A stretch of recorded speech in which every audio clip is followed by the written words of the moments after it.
It's the fight that we all knew was coming, as predictable as the sun rising in the morning. Do you think that this paper basically shoots a giant hole in the idea that we're approaching artificial general intelligence? We are Apple. We ship stuff that we believe in. This is a $2 trillion company and they're playing small. I don't think it's good enough in this day and age of acceleration to be doing these little incremental things when everyone else is busy building the future. Yaniv, I think that is both a brilliant observation and I disagree with it. You're listening to the Startup Podcast. This is a Reacts episode. Hi, I'm Chris Saad. And I'm Yaniv Bernstein. And in today's episode, we cover the painful and embarrassing end of Elon and Trump's bromance and what it means for tech, Apple's AI skepticism and their WWDC announcements, what Ukraine's drone strike says about the future of war, and finally we cover a16z's reflections on how AI affects founders. For our first topic, and mainly just because we wanted to get it out of the way, Elon and Trump having a massive public meltdown, fallout, bromance breakup. I just made that up. I like that. It's the fight that we all knew was coming. That was as predictable as the sun rising in the morning and as vicious and punitive and lame and, childish as we all expected it to be. As I said, is anyone surprised by this? No. Does it affect or matter to founders, investors, and operators, which this show is about? Probably not, but it is the thing everyone's talking about this week, so we thought we'd touch on it lightly. For me, if I don't know about you, but for me, this just highlights a thing that we talked about many months ago, that Elon Musk represents a security risk to the US, key man security risk. Let's say for the sake of argument, the president was not a psychopath and he needed to rein in an Elon Musk. That would be very, very difficult to do. Trump, for all his petulance, is trying to threaten, canceling SpaceX contracts and what have you. He can't do that. It's actually a security risk for him to do that. So he cannot actually rein in Elon Musk. And so I think that part of the point here is that Elon Musk is actually a national security threat. The other part of the story is that Trump is a national security threat for other reasons. His petulance and his psychopathy being one, but the other is the LA riots and escalations being number two. And so, the whole thing is just a bunch of children who are running the world. And it's sort of showing the... And then finally, they're both talking about each other. It's the quiet part out loud, or the loud part even louder, which is they're both accusing each other of sickness, drug abuse, Epstein files, criminality, on and on and on. These are all things we all know already. And then they finally stop shilling for each other and revealing the thing that we've all been saying. So the hypocrisy and the cravenness that they're displaying of their own personalities, their own behavior, is also shocking as well. So just terrible all around. An extreme version if you can't read the label from inside the bottle. But I've got a couple of observations on this, Chris. So first of all, I think you're attributing too much sophistication to Trump's thinking here that, Elon's a national security threat. What has happened is that Donald Trump is just doing what he has always done, and Elon Musk should have realized would happen to him, which is that he spends some time with people, he uses them, and then he discards them. If you look at all the people from his first administration, they nearly all fell out with him. That's just what happens. Trump just moves on, and he gathers no moss. That's just what happens, right? And the bigger the ego of the other person, the faster it happens, which is why we all knew this was coming, Chris. My point was not that Trump has realized he's a security threat. My point is that his threats on Truth Social are hollow because he can't actually do anything to Musk. He actually can't follow through on his promises or on his threats of canceling SpaceX contracts. So it's showing that even in the face of someone who does not care about the second, third order effects, he's still smart enough to know that he can't do these things to Musk. So it's not so much that he realizes a security threat. It's just that we're all seeing the hollowness of the threats against him post breakup. To me, the interesting thing is that this is perhaps the beginning of the end of the right-wing tech bro oligarchy coalition with the MAGA folks, right? Because Elon was the leader of that movement, right? In a whole bunch of meaningful ways. And a bunch of people, I guess most notably David Sachs, but also a friend of the pod, Emil Michael, have been installed in the Trump government kind of with Elon Musk's backing. And so the question is, what happens now that Elon Musk and Trump have fallen out? where are folks like David Sachs going to go? And what does it mean for this coalition? Like, are we still going to have this closeness between MAGA and right-wing tech? And if not, because it does feel hard to hold this coalition together. They actually had very little in common other than just a kind of restless rage at government. Does that change the complexion of Silicon Valley? I think it might.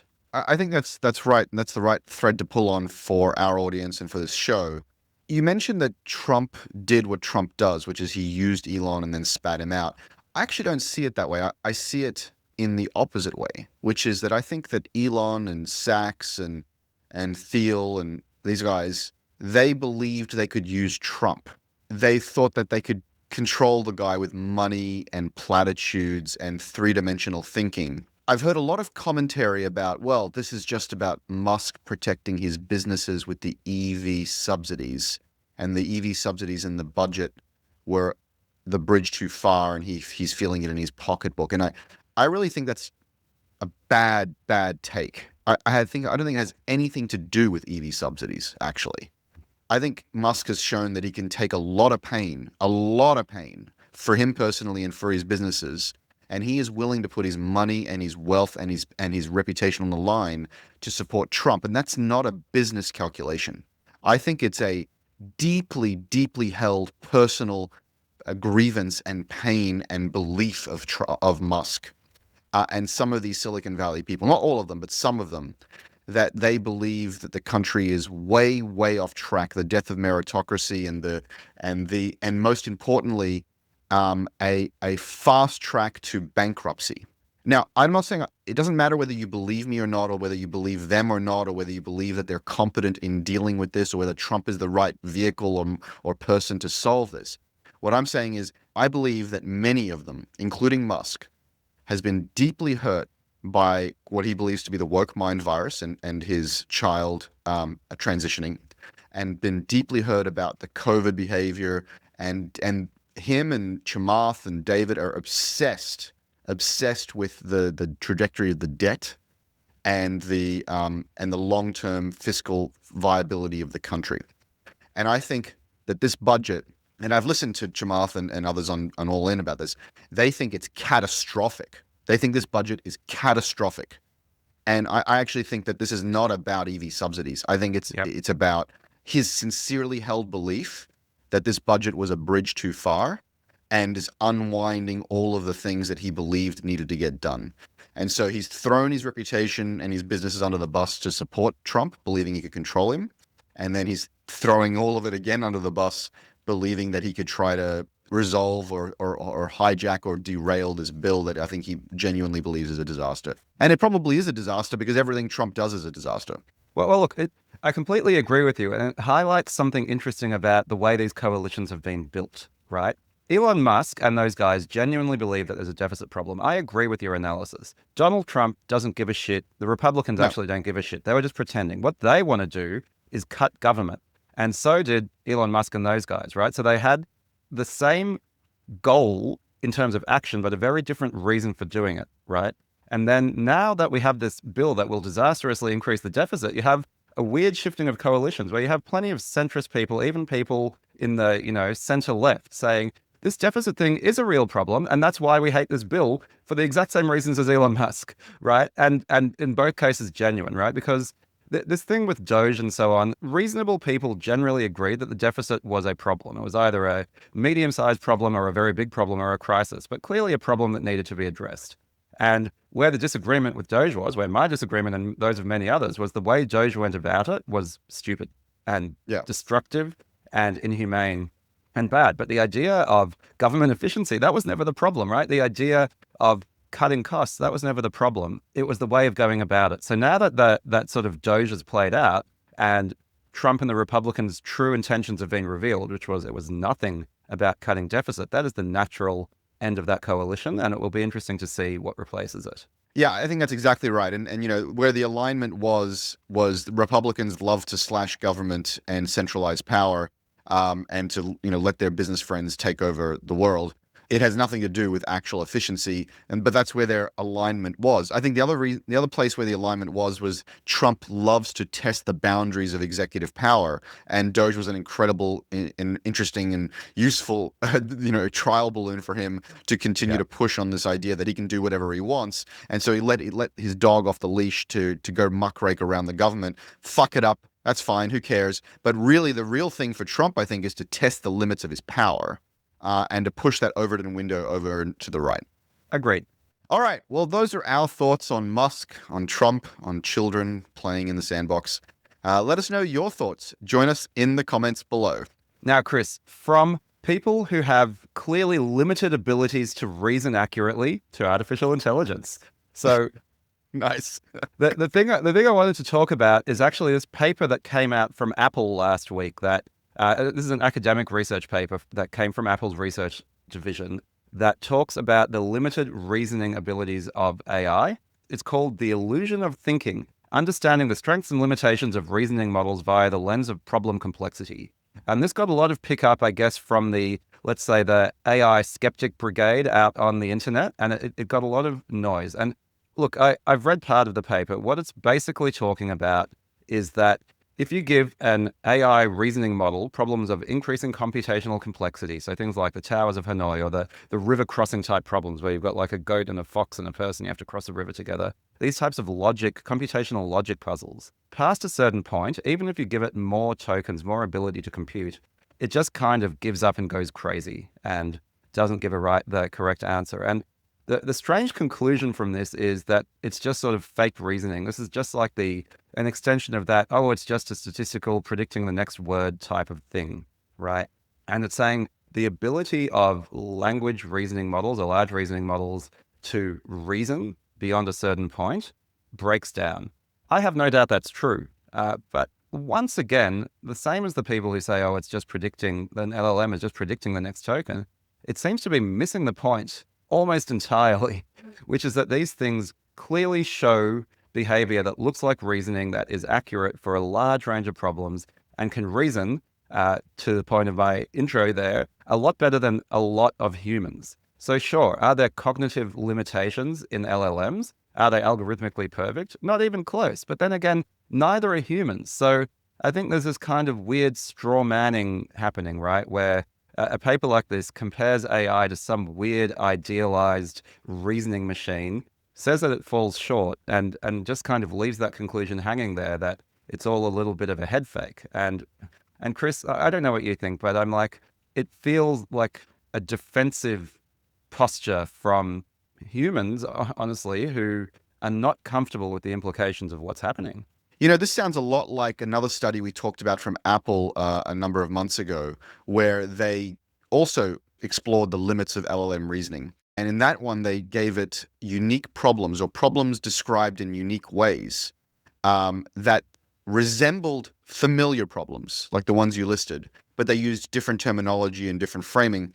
And the LLMs were dramatically worse when the problems were framed in unique and novel ways than if they were framed in the most familiar and common ways.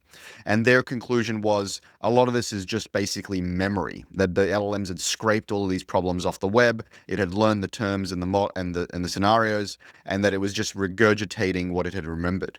And so when you give it a version of the problem in different different clothes, the LLM performance dropped dramatically. So this is at least 2 studies from Apple that are trying to show the limits of LLM reasoning.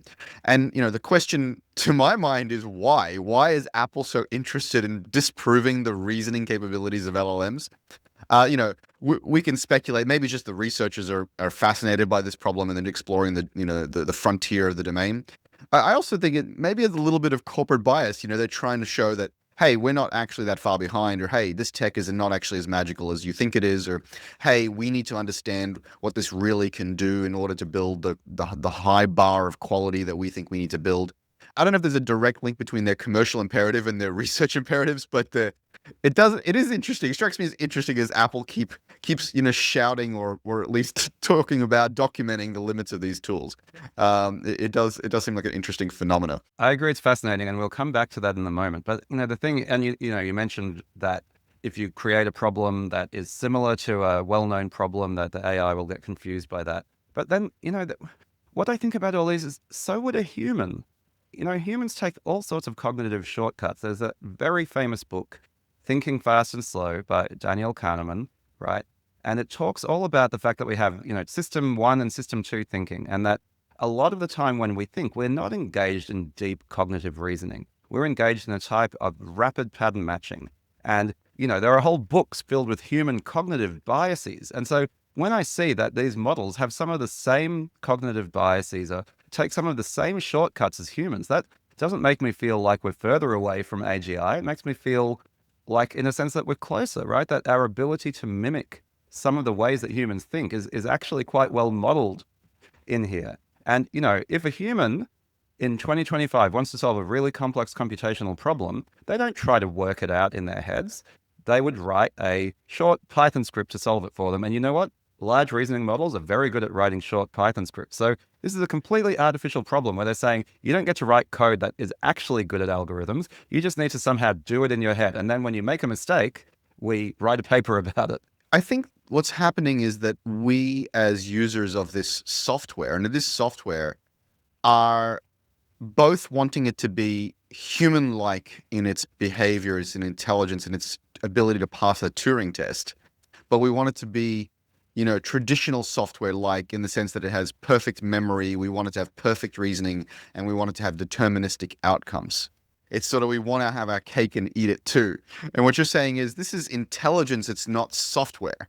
And it's going to have all of the fallibility of intelligence, biological intelligence. I guess what we're looking for is super intelligence. We're looking for intelligence that is better than us, that does marry these two characteristics, the perfection of software and the reasoning of humanity. And we're not there yet. We're not there. We don't have super intelligence. We don't have general intelligence. We have the old Nokia brick phones versions of this. We haven't even seen the iPhone of AI. And so, there's a long way to go. All right, so those are our thoughts on Apple's latest paper on AI reasoning. We'd love to hear from you in the comments. Do you think that this paper basically shoots a giant hole in the idea that we're approaching artificial general intelligence, or is it a big nothing burger?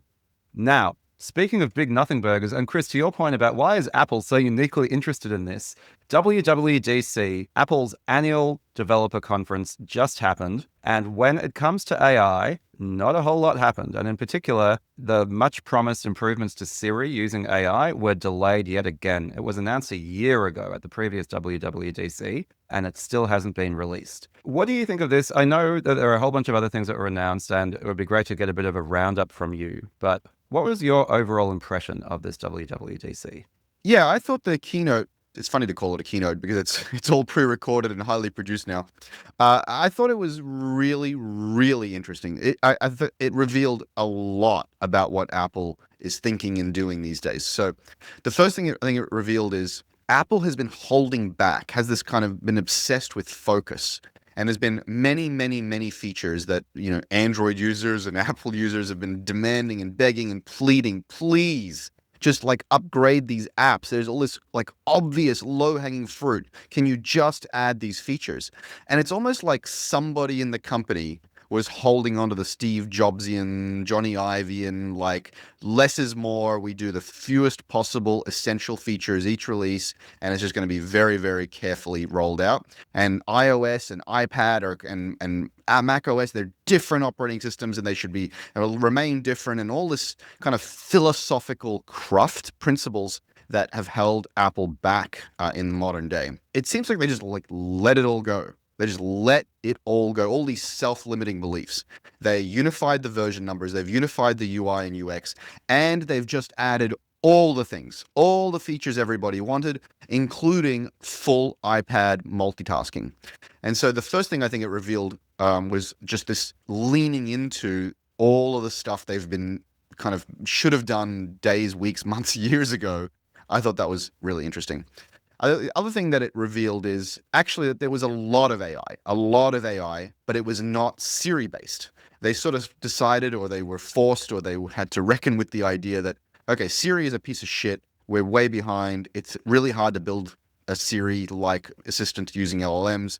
But what we can do is we can add AI to everything else. In some ways, I think that's actually the right thing to do. In some ways, Siri has to work. What they did is they added live translation, they added call screening and hold assist, they added workout buddy, they added upgrades to visual intelligence, they, Genmoji and image playground stuff, which I think is just stupid trivialities. They added AI-powered shortcuts. They added on-device foundation models and an SDK for their on-device foundation models. Safari enhancements, chat enhancements, like everything was touched in terms of new features, new design, and new AI capabilities. It's just that they skipped Siri, and they addressed that. They said Siri isn't meeting our high quality bar, and so it's been delayed. And you'll hear more about that later. And then they moved on, and so that's I think that's fair enough. The other thing I also noticed is that they partnered more deeply with ChatGPT. No mention of Gemini, no mention of switching models, in the settings. They also baked ChatGPT and LLMs into Spotlight. So they've baked kind of smart assist features, not conversational features, but very, very kind of machine learning accelerated features into Spotlight. Spotlight's becoming the primary surface by which I think you will interact with AI and Apple Intelligence moving forward. The other thing they did, which I thought was interesting but retro, was they rolled out liquid glass, which is basically the idea. And, if you've played with Apple TV a little bit, it's been having flavors of this. Some Apple iOS apps have had flavors of this. Certainly the Vision Pro has had flavors of this. They've created a unified design language, this animated piece of glass with this, refraction and lighting, and you can see the content underneath. And I just thought it was a bit funny because, back in the day, we had the skeuomorphism design of the old iOS, and then we got the flat, textureless design that the modern, and nothing resembles anything in the real world. And then we're now back to textured skeuomorphic materials, in this case, glass. And if you've been following technology at all, you know that Windows did this. I don't know how long ago, a decade and a half ago, with Aero and Windows 98 or something. And so, everything old is new again. It's like fashion. Sometimes we go fancy, sometimes we go minimalist, sometimes we go 80s, sometimes we go 70s, sometimes we go 90s. Now we're going, it's all go full circle, and we're back to skeuomorphic-like, material-like, translucent glass, which is, the next step in the loopy cycle that we're in design. I actually wish that Amir, friend of the pod, Amir Shavat, was on the pod today, because he actually posted about liquid glass, a screenshot of liquid glass saying, if Steve Jobs was still alive, whoever shipped this would have been fired. And, obviously there's no accounting for taste, but I'm looking at screenshots of this shit, and it is pretty bloody ugly. So, I know, Chris, you don't think much of my aesthetic taste, but it is interesting. It does, like you said, it is retro. It is an attempt to go back to the sort of Steve Jobsian design aesthetic. But not only is Steve gone, Johnny Ive's gone. We talked about that just a couple of episodes ago. And the question is, do they still have the taste to pull off something like this? I think Apple design is really interesting and weird, and it's been like that for a while. When I first saw the iPhone triple lens setup, I thought this must be some kind of April Fool's joke. This is the most disgusting piece of shit design I've ever seen. And you know what? It grew on me. And when you look at the liquid glass stuff, I personally think it's a step backwards. I really like flat, digital, minimalist design. I love it. And you could argue that Apple has become a little too utilitarian, has lost some of the fun, and this is a little bit of the fun back and a little bit of the polish and the what have you back. Look, I don't know what Steve Jobs would have thought of it. I think if you look back in history, Steve Jobs and Johnny Ive created a lot of bubbly, cutesy crap. If you look at the old Macs, the Aqua stuff and the whatever. So, it was only in his later years at Apple did he adopt the idea of stealing everything from Braun design and German brutalism or whatever the hell that is. Look, that's my taste. I like the minimalist utilitarian design and the complete lack of material. I really quite dislike all of the shine and sheen and shimmer that's in there at first glance. But I suspect in the fullness of time, it's going to grow on me. And when you look at it in person and, maybe they'll dial down some of the dials a little bit. And then all of a sudden you'll realize you'll feel like, hey, yeah, this is cool and I want it. So we'll see.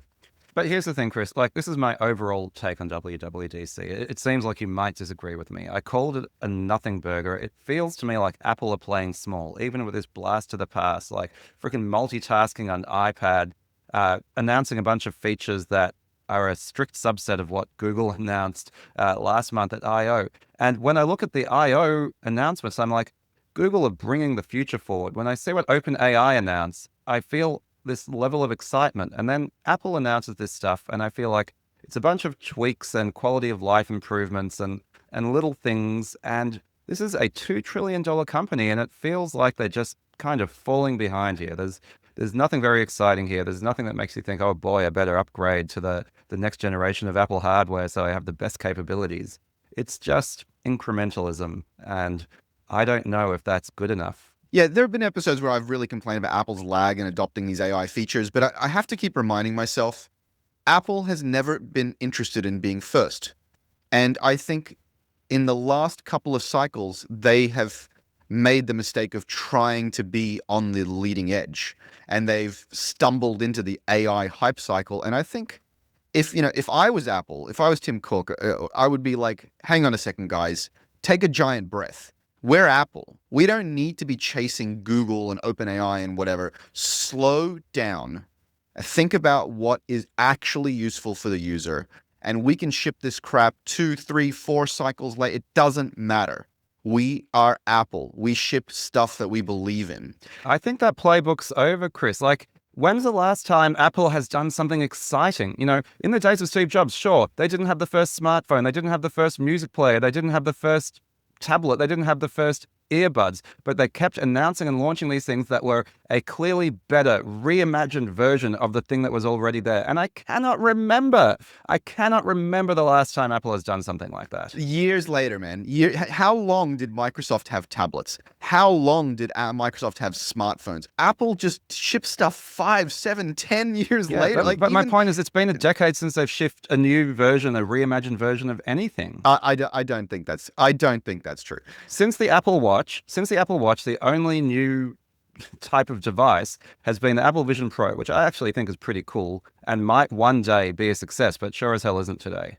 I don't think that's true. Apple is a lot like Porsche. When you look back a few versions, you're like, wow, this is actually way better than the previous version. But the changes are so deliberative and intentional and incremental, it seems like nothing happens.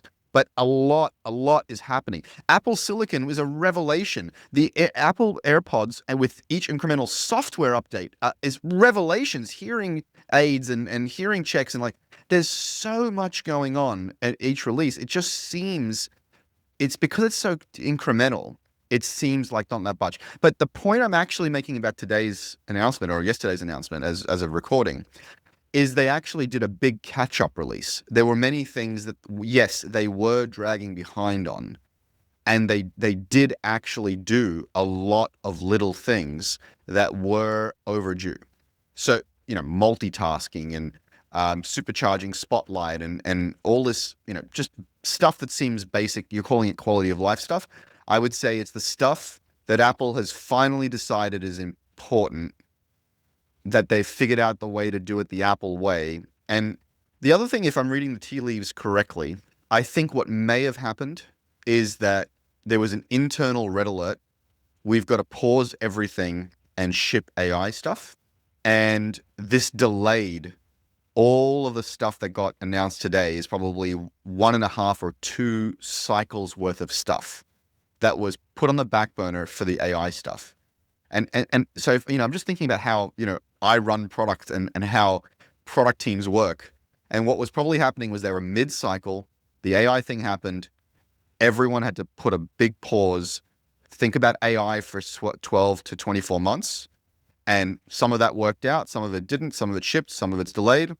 And then they're like, right, polish off all that other shit, let's get it out this time. Let's cover off for the thing that we don't have, which is Siri. And so that's, if I'm reading the kind of the sequencing right, that's probably what happened as well. All right, folks. Well, what do you think? Do you agree with me and think that Apple has lost its mojo with a bunch of incremental changes? Or are you on Team Chris? And do you think this is Apple doing its magical best? Leave your thoughts in the comments. The next thing we wanted to talk about, Chris, is this incredible strike deep inside Russia by Ukraine using AI-powered drones. A bunch of you probably have seen this in the news, have seen the videos. It was this incredible, audacious operation where over a series of weeks and months, Ukraine smuggled a bunch of AI-powered drones in trucks deep into Russian territory. And then on a command, all of these drones, that the roofs lifted off the trucks, the drones all came out, and they destroyed, I believe, about $10 billion worth of the latest Russian military aircraft right on the field. Zero casualties, no military casualties, no civilian casualties, huge damage to Russia's strike capability. And apart from just, feeling really cheered by this, I do think, and we talked about this last week, that this is really showing where drones and this sort of civilian technology is going to be the future of warfare. And again, brings Silicon Valley and tech and the military industrial complex much, much closer together. And you can kind of see what the future of warfare looks like. This was a beautiful operation. Drones will not always be as bloodless as this, but that is clearly where the future of war is. I didn't dig deeply into the mechanisms that they used here, except what you just said, which is that they transported them inside these mobile homes and stuff, and they were launched at all in unison. But the footage I saw didn't seem AI-like. It seemed more like human operator and like, the way you might fly a DJI drone where you're kind of looking around and deciding where you want to go and this kind of stuff. But irrespective of whether they're AI-powered or not, what I think this really speaks to more broadly is the increasing asymmetry of warfare. How warfare is becoming asymmetrical, actually, which is the idea that you deploy a bunch of tanks and a bunch of, fighter jets and a bunch of carriers and, one army goes up against another army is going to seem as archaic as, all of those sword-wielding, armored-up soldiers on a big grassy knoll somewhere. This is increasingly a battle of wits, a battle of, frankly, terrorists, of individual actors, of deploying assets in quietly in strategic places, unmanned aircraft, swarms of devices being drones, being other kinds of vehicles, even legged robots, the 4 legs, 2 legs, you name it. I think war is going to look very, very different for our children. On one hand, it might be a bunch of automated assets blowing up a bunch of automated assets, which makes it more bloodless, and it's a war of pure assets versus human life. Or on the other hand, it might be the capability to strike deep into civilian territory and, murder people while they sleep. And so I don't know which way this plays out. Maybe in the end it works out like everything else, which is somewhere down the middle. It does remind me of this, and maybe I've mentioned this before on the show. I think there's a number of Star Trek episodes that deal with this idea of like perpetual warfare, where the war is not affecting the humans, and therefore they just keep doing it. Or there is a machine that is just instructing the war to keep going, and it's this like endless feedback loop. I think one of the episodes is "Let this be your last battleground" or something. This idea that war becomes so bloodless or so remote or so automated or orchestrated that we don't feel the waste and the suffering caused by it. And that might be because there isn't any suffering, or that might be just because the suffering is too far away. I think this has been true for a while, especially for the US. The wars are so far away, the citizens have no idea about the human toll of these things. But I worry it'll become more true for more countries more of the time. No, I think that could be true. But, for me, the biggest takeaway, apart from, I mentioned last week, I think when this war does hopefully end, to your point, Ukraine is actually going to be a leader. Because the way I see this, Chris, is that warfare is becoming increasingly a question of software, right? Like it used to be a game of hardware, right? Who's got the biggest tanks, the fastest planes, all of that. Now these drones are consumer hardware. Anyone can buy them. But to actually make them effective at fighting wars, that's a software game. And that's a game, that not anyone can play. It requires a lot of capability, but it doesn't require a lot of capital. So war fighting has become a lot less expensive. And I think this sort of changes the calculus on how weapons are built and how militaries are set up.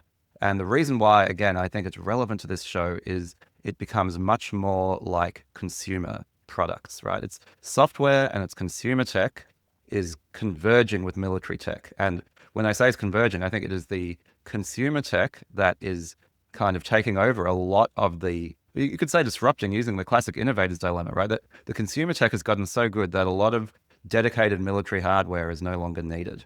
And sure, you'll still have your supersonic jets, but most of the time, drones are it. I would broaden it slightly to say it's not just about consumer tech taking over military. I would say it's really the Silicon Valley style product-led philosophy that's taking over everything. So if your company, your military, your services business is not thinking, acting, executing the way a Silicon Valley product-led company is, you are likely in trouble. You need to have great product craft, product thinking, product managers to really triangulate the needs of your customers and to build things that are mass-produced, self-serve, and high scale. And this is true if you're a military, and Andrew is leaning into this, or if you're an insurance company. The idea of throwing bodies at shitty bureaucracies and bespoke processes and hoping you're going to scale it's dead. It's done. It was done when software was eating the world, and it is the final nail in the coffin while AI is eating the world. And so, you either need to turn the battleship, to use the military terms, you need to turn the battleship around, or you need to, eject some kind of safety lifeboat and start again in some skunkworks project, some incubator, something. And really try to supercharge your company before it gets eaten by the rest of the Silicon Valley elite. All right, guys. Well, those are our thoughts on the future of warfare and product-led operations for companies. What do you think? Join us in the comments below and let us know your thoughts. The last thing we wanted to talk about was a post by Justine Moore, who's an investment partner at a16z's. She posted on LinkedIn that Andreessen Horowitz have spent all their days studying the future of consumer AI. And they wanted to share their latest thinking. Now, if you don't know who Andreessen Horowitz, or otherwise known as A16Z, is, then you're living under a rock. They're one of the top VC firms in the world. They've created massive, massive companies and massive value for the world. And these guys really know their stuff. And, they've been thinking about the future of consumer AI. And I wanted to just read out some of these and we can react to them quickly and share our thoughts. And then you can check out the full article in the show notes below. The first thing that Justine shared in her post is, now is the time for consumer apps. Models are mature enough across modalities, audio, image, video, to build apps on top of, and they're available open source or via API. So she's saying now's the time for consumer AI apps. What do you think about this, Yaniv? Yeah, look, I completely agree. And this is part of that theme that AI is only getting better and cheaper, that the cost per intelligence, which is a term I really like, keeps plummeting. And actually, there was a news item today. We decided not to make a full segment out of it, but OpenAI, just a few hours ago at the time of recording, announced that O3, which is their premium reasoning model, so their top model, they've cut the cost of that by 80%. 80% just today. And so what happens is via API, you are getting access to more and more intelligence at lower and lower cost. And we're already at such a strong level, right, where these AI tools can really act a lot more reliably and predictably than you would think, and really cleverly. And I'm actually playing with a bunch of stuff now to make a consumer app using these AI models. And so what you have to understand is that if you build now using those tools, by the time you reach some maturity, by the time you have product market fit and are starting to grow, the underlying models are just going to be even better and cheaper, right? So you've got this rising tide lifts all boats phenomenon where your product will be better as your margins get higher. It's an incredible place to be. And so I absolutely agree that you can do things that seem pretty magical pretty quickly for consumer apps now using these AI models. So it is time to go. They're ready to scale. They work well enough. I think so. The second point she made was, however, most consumer AI tools are not capturing the social and sharing behavior. Right now, what's happening is if you create a cool AI image, for example, you share it on the legacy social sites like X or Reddit or Facebook, not on the tool where you made it. And I think this is a huge, huge opportunity. I think there is a new crop, a new breed of consumer social apps that is possible today. In fact, I'm advising a couple of them. There was this period of time around when the Uber on-demand economy came out where social was just not cool anymore. No one was going to build a new social app or fund a new social app. But I think that's changed. I think there are new kinds of apps that are possible. There are new kinds of behavior that people want from their apps. Many of these behaviors are more in real life social or closed or private social. And I think AI changes the nature of the social objects and the behaviors within these social ecosystems. And so I do think there is an opportunity for a new crop of social apps powered by, in response to, or limiting the use of AI. All three. And that those opportunities are explicitly as a result of generative AI. And those opportunities are directly as a result of generative AI. Look, you've obviously thought more deeply about this than I have, Chris. I'm not personally convinced. Well, first of all, I can't think of any existing company that didn't start off as a social company, as a social networking company that has built a successful social network, right? It's either they've always started as social networks or they've acquired them.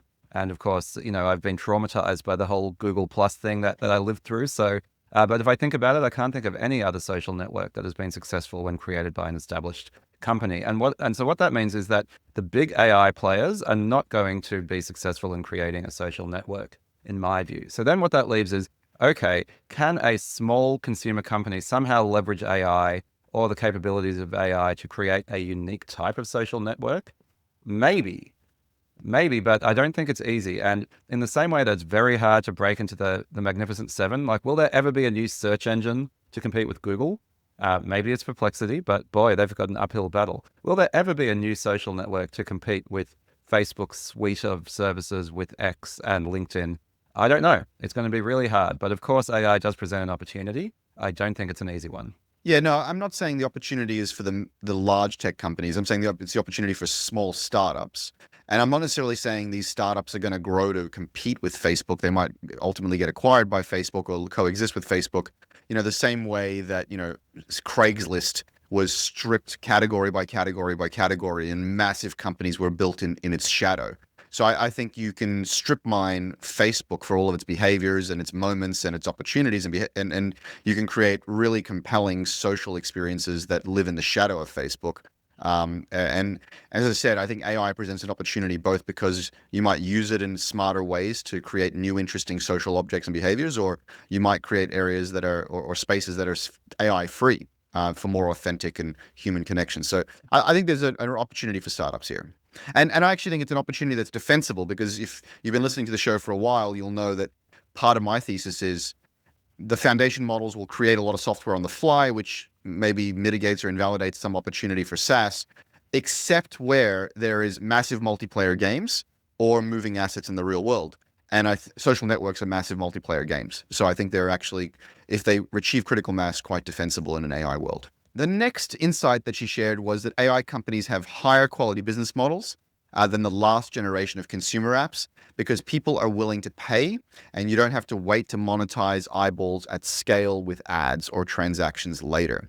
Hard agree on that one. And, we've discussed this on the podcast as well. I think it's incredible. A lot of people have said that ads are the original sin of the internet, and AI seems to be avoiding that one. People have been conditioned over many years of using services like Netflix and goodness knows what, that if it's a high value service, they pay a monthly subscription fee. And the way that AI companies have jumped straight into that, possibly out of necessity, but nonetheless does create this much firmer foundation, a much more solid consumer-aligned business model, which I think is really exciting. Yeah, I agree. There's just a lot more ways to monetize and monetize at lower scales. So very, very exciting. So this next one I like a lot. Bullet number 4 she has here is viral consumer growth leads to enterprise adoption. Buyers at companies have a mandate for an AI strategy to unlock efficiency, and they're learning about products on X and Reddit and LinkedIn and newsletters.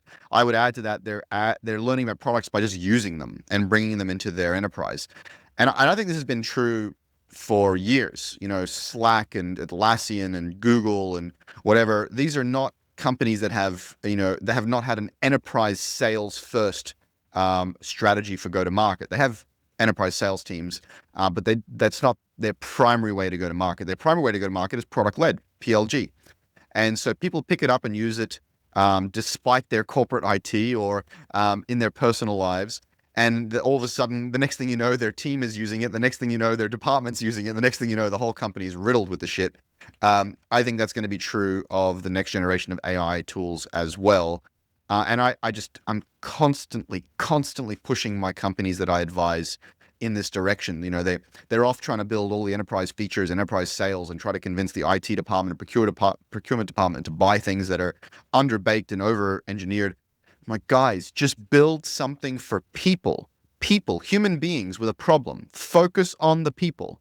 And the people will use it, and they will adopt it, and they will spread it amongst their team. And by the time it's too late, you'll start adding, enterprise features for the enterprise IT department. Often they're trying to split the difference, and they do some features for the users and some features for the customer, the buyer, and they end up building shit for both that nobody wants to use. So yes, this is a long time trend. Go for real utility, go for real adoption, go for real joy and solving problems for the end user. That will hopefully result in a viral growth trajectory or some sort of hockey stick curve, and then you'll be carried through to the enterprise. Yeah, I mean, if we're talking about PLG, this is nothing new, right? Create a product, get people to adopt it personally, and then eventually you get enterprise adoption. The way this was written, viral consumer growth leads to enterprise adoption. I don't quite agree with that, right? Because what we're still talking about is productivity tools, right? Like if you create a cool new tool for consumers, this doesn't mean it's a useful enterprise tool. But if you think about our coding tools like Cursor or Windsurf or so on, they're so powerful.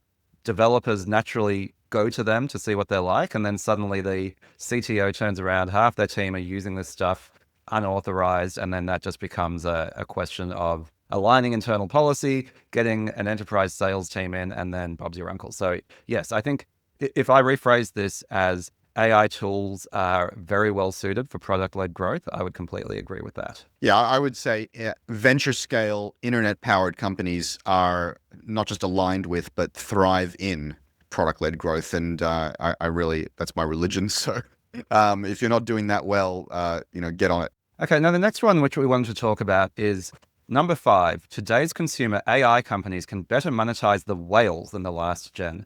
Many tools charge you for the base subscription and can then upsell heavy users on additional credit.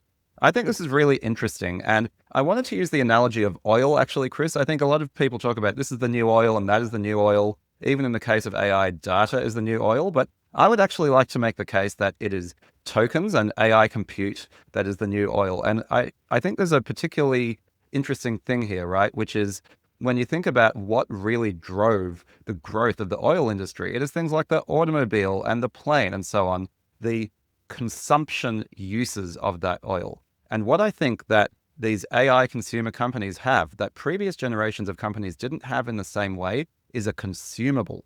And that is really powerful. Think about the Gillette model. Sell the stick at a loss and then make up all your money in the razor blades.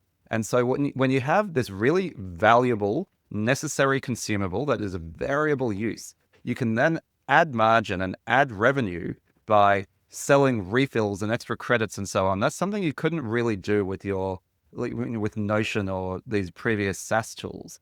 And so the fact that you can sell the car and then you can sell the petrol as well, I think is a really powerful model. And again, just drives the size of this total economy a whole lot more. Yaniv, I think that is both a brilliant observation and I disagree with it. Let me explain why. I think that is brilliant and I think it's true right now. But I think it's like selling S3 bucket storage or, EC2 compute back in the day. I think what's going to happen is the cost of intelligence is going to go to zero, nearly zero. People are going to figure out the adoption curves and the price buckets, and they're going to basically bury the costs in subscription plans or whatever. I don't know that we as software developers want to keep exposing the underlying input costs for the software.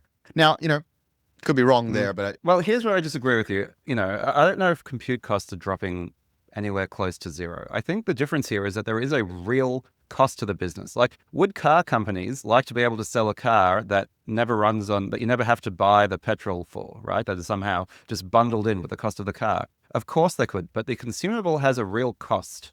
Now, this is an imperfect analogy, right? The consumable has a real cost. It has a cost today, though. What's that old joke, which is Bill Gates said to the car executive, "Hey, we've accelerated our product by thousands of X and increased its productivity by whatever. Why can't you guys do that in your car company?" And the car exec says, "Yeah, but then our cars would crash all the time." Yeah. Like the point is, software doesn't react like cars, right? There is no digging shit out of the ground and refining it. We can get it closer to zero, right? Or at least predictably. Yeah. Well, the question is, my feeling is that this intelligence is so valuable that the cheaper it gets, the more of it people will use, to the point where they'll actually end up spending more. And that's the famous Jevons paradox that's been talked about quite a lot lately.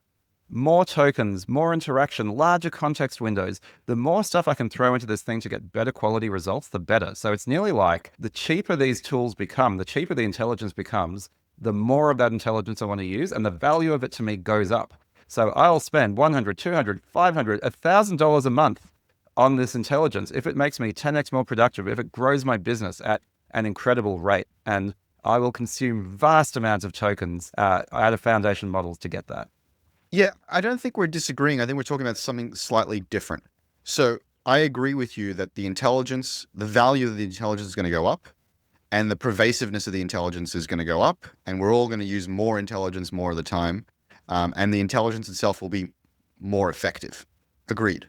What I'm saying is that the cost will also continue to precipitously drop such that it becomes more or less like generalized compute or storage, and or the software companies will get better at pricing it such that it becomes a hidden input cost, not a cost that is exposed in the form of credits or usage limits to the end user. The only places that you see usage limits in traditional software, internet software today, is sort of like Google's and Dropbox's storage limits on Gmail and Google Drive and Google Photos, because storage of that much data still costs a lot of money.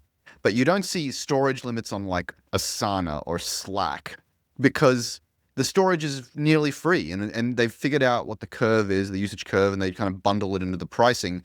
You're not thinking about the storage limits day to day. Yeah. And I think similarly, in the fullness of time, you're not going to be thinking about the token limits. Similarly, in the fullness of time, I don't think that the token limits are going to be as exposed as often for most applications most of the time. Okay, I disagree with you, but I guess we will see what the future brings. We'll see when you're wrong. It's fine. All right. So the last one we wanted to talk about was the only way to build a moat is to keep shipping. Product velocity is everything. AI is moving so quickly that people always want the latest, greatest product, and shipping supercharges distribution. So, I don't necessarily agree that the only moat is shipping. I think you need to build network effects, and you need to build, brand equity. You need to build, various flywheels and so on. But I do think that shipping fast, shipping velocity is a moat. And it's not only a moat; it's a life or death strategy, because the underlying foundation models are eating your lunch every single month. And so, yes, You have to ship fast. There's no time to fuck around. Yeah. Well, my observation here is she's actually broken the metaphor. What this is actually saying is it's much harder to have a moat, so you better keep moving. Don't build a fucking castle with a moat around it. You got to stay on the move, stay ahead of your competition, because that's the only way you're going to be able to stay safe and build a successful, durable business. All right. Well, that is Justine Moore's post summarizing their podcast from Andreessen Horowitz and all the thinking they've done on consumer apps. I think some interesting anecdotes there. I don't think anything was particularly earth-shattering, but I wanted to make sure we cover it. We'll put a link in the show notes so you can go check it out for yourself. Leave a comment on the post and let them know you heard about it from our show. It'll help spread the word. Yes, do that. All right, everybody. Well, that's our thoughts on the post and on the future of consumer AI. And reacting to Justine's post. Let us know your thoughts in the comments below, and we'll join you down there for the discussion. All right, Yaniv, well, that's the pod. Great conversation as always. Thanks, Chris. How can people find you on the internet? I'm on LinkedIn trying to make it less boring. I love getting connection requests from TSP listeners, so just let me know that's where you come from, and I will happily accept your request. How about you, Chris? Yeah, you can find me on LinkedIn. Let me know you found me through the show or all the social media at Chris Saad or at my newsletter, chrissaad.com/newsletter. All right, guys, catch you in the next one. See ya.